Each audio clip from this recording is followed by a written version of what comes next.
Indonesia, having millions of hectares of fertile land for farming and plantation. One result of Indonesian plantation which has been known to foreign countries is tobacco. The tobacco sector is one of 10 priority industries in Indonesia and also plays a role in contributing the majority of government excise revenue. The tobacco sector has been absorbing more than 6 million workers, including farmers, manufacturing sector, sales, and distribution. Approximately 200,000 hectares of land area is tobacco. Tobacco became the mainstay for farmers in the dry season because it is only the tobacco plants that can survive. Tobacco farmers' income derived when the harvest season arrives is very profitable because tobacco prices can equal or even exceed the price of gold. So tobacco is sometimes known as green gold. During the last 5 years, the number of tobacco farmers alone reached almost 2 million people. Results of other Indonesian plantations is also the famous clove. Clove plantations are mainly found in 3 islands, Sulawesi, Java, and Sumatra. Most clove plantations are owned by small farmers. Areas owned by the government and private companies are very little. When harvest time arrives from just one clove tree, farmers would receive about 500,000 rupiah. We waited for the harvest. When the harvest of cloves will open a lot of land occupation. Many farmers entrust the job to clean the grass and take care of the cloves to farm workers while waiting for the harvest. Usually, a single hectare of land will be done by 20 to 30 people. When the harvest comes, then there will be a series of harvest activities, starting from the preparation through until the sale. People needed to fulfill this call include harvest pickers, separators of flour from the stem, clove, and other collectors. Tobacco and cloves are the principal raw materials in the manufacture of cigarettes. Clove cigarettes are a typical product of Indonesia and have become part of Indonesian culture.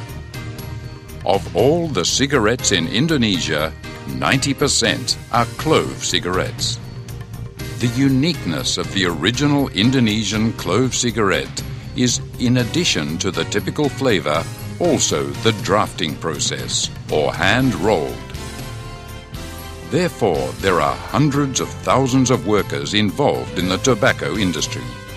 Most of the laborers worked as makers of hand-rolled clove cigarettes. Clove cigarette producers in Indonesia reaches hundreds.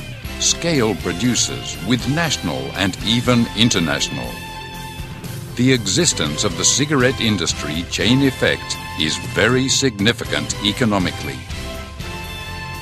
Although the tobacco industry has proved to be a large contributor to state revenues and absorb a large labor force, but there is still a lot of pressure from various parties. The main reason is because of the negative effects of smoking to health, though the government has set firmly on the tobacco industry, characterized by the existence of cigarette trade routes, regulations, and government regulations. The emergence of this controversy has begun to affect the existence of the tobacco industry in Indonesia. The controversy was disturbing to tobacco farmers, clove and local laborers, and factory workers. Millions of tobacco and clove farmers and cigarette factory workers were threatened with loss of their livelihoods. Ya khawatir Pak, jangan ditutup Pak. Ini pabriknya aja, ini sudah Sabtu Minggu kerja, 2 minggu enggak Pak. To preserve the tobacco industry in Indonesia, Community Alliance Tobacco Indonesia, or AMTI, was created on January 25, 2010 in Jakarta. This independent organization was founded on the consensus of various parties. Among them are APTI, APCI, RTMM SPSI, Gaprindo and PTHM Sampurna. AMTI is also supported by other professional organizations such as HKTI, Pemuda Tani HKTI and ITA. Currently, AMTI is vigorously campaigning the importance of the Indonesian tobacco industry through various print and electronic media. In addition, AMTI also advises the government on the regulation of the tobacco industry to a comprehensive and balanced level.